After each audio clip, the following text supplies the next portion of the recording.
Hi dear student, आप सभी का स्वागत है आपके अपने YouTube channel Radhe teaching exams पर। तो आइए दोस्तों, जो रीट का सीरीज चल रहा है, रीट में जो रीट का प्रीवियस ईयर पेपर हम लेकर चल रहे हैं और आज हमारा जो रीट का ईवीएस है, जो रीट में आपका ईवीएस पूछा जाता है उसके लिए हम प्रैक्टिस सेट लेकर आए हैं। कौन सा? दूसरा आज का हमारा प्रैक्टिस सेट है। बहुत ही इंपॉर्टेंट प्रैक्टिस सेट होने वाला है और हमें उम्मीद है कि यह सेशन आप लोगों को बहुत अच्छे से समझ में आएगा। और आप लोगों से एक रिक्वेस्ट है कि इस चैनल को सब्सक्राइब कर लीजिए और अपने मित्रों तक इस चैनल को शेयर कीजिए, जिससे रीट एग्ज़ाम देने में कोई दिक्कत ना आए।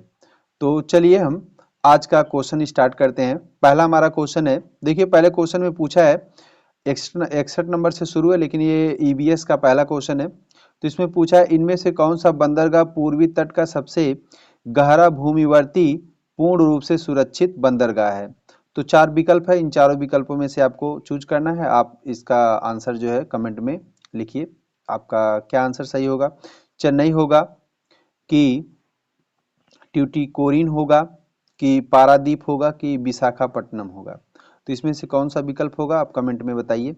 तब तक हम इसकी जो है बंदरगाह के बारे में चर्चा कर लेते हैं।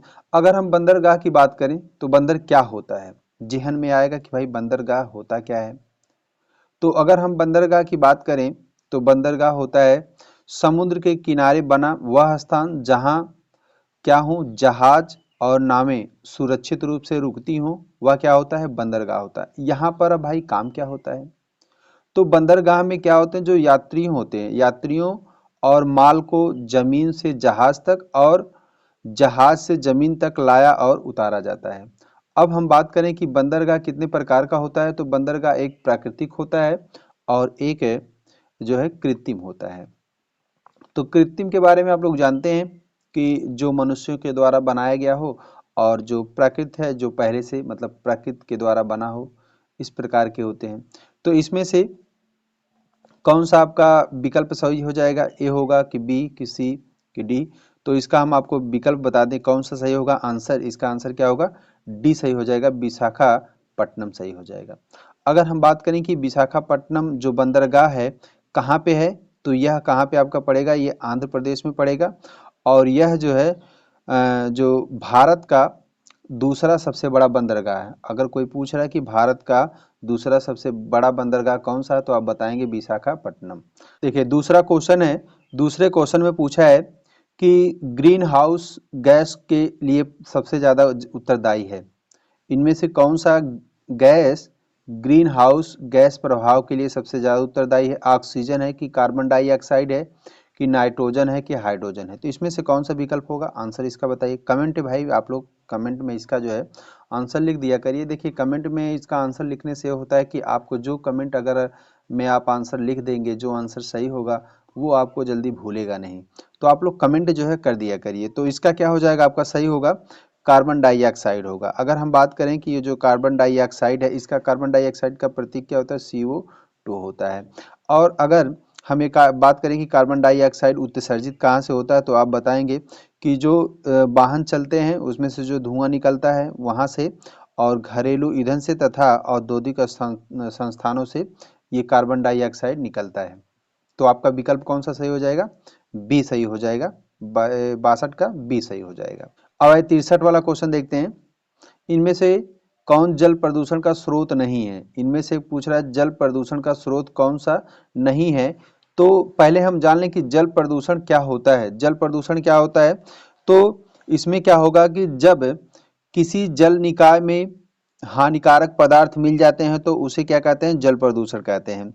और अगर हम बात करें कि पहले जान लें कि जल प्रदूषण के स्रोत क्या क्या हैं, तो कहाँ से आपका जल प्रदूषित होता है, कैसे कैसे उसको देख लें। तो औद्योगिक कचरा अगर जल में मिल जाएगा तब भी आपका जल प्रदूषण हो जाएगा।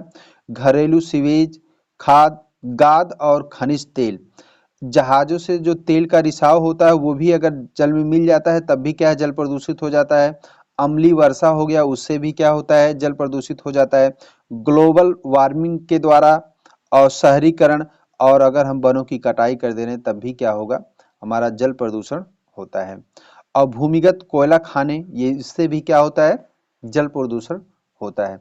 अब इसमें से पूछ रहा है कौन सा नहीं है, तो अभी आपको बताएं कि औद्योगिक कचरा, तो ये क्या है, स्रोत है। रेडियोधर्मी कचरा, ये भी है। कृषि जनित कचरा, अपशिष्ट जो कृषि में बचते मतलब कचरा उत्पन्न होते हैं उससे भी जल प्रदूषित होता है। खनन अपशिष्ट, आपका विकल्प इसमें कौन सा सही हो जाएगा, डी सही हो जाएगा। देखिए इस क्वेश्चन को हमें सॉल्व करने में थोड़ी सी देरी लगेगी, लेकिन बाबू जब तक आप विश्लेषण नहीं समझेंगे तब तक नहीं समझ में आएगा। हमें क्या, अगर हम बताना चाहें तो इस तरीके से बताते चले जाएं कि पहले का ये होगा, दूसरे का ये होगा, तो इससे केवल आपको जो है रट्टू तोता बनेंगे। इससे जो है थोड़ा सा, इससे जो विश्लेषण सहित है इससे पढ़ने में समय लगता है, लेकिन आपको विधिवत ढंग से याद हो जाता है। तो आइए देखते हैं नेक्स्ट क्वेश्चन। क्वेश्चन नंबर 64 है, भारत में बाढ़ संबंधी चेतावनी जारी करता है। जब भारत में बाढ़ आती है तो उस समय चेतावनी कौन करता है, केंद्रीय जल आयोग करता है, कि सिंचाई एवं बाढ़ नियंत्रण विभाग करता है, कि जल संसाधन विभाग करता है, कि उपरोक्त सभी करता है। इसमें से आपका विकल्प कौन सा सही हो जाएगा, तो 64 का विकल्प क्या होगा सही, बी सही हो जाएगा, सिंचाई एवं बाढ़ नियंत्रण विभाग करता है, विकल्प बी सही हो जाएगा। अब आइए देखते हैं नेक्स्ट क्वेश्चन। क्वेश्चन नंबर 65 में क्या है कि ग्राम पंचायतों का कार्य, जो ग्राम पंचायत है उसका कार्य क्या क्या होता है।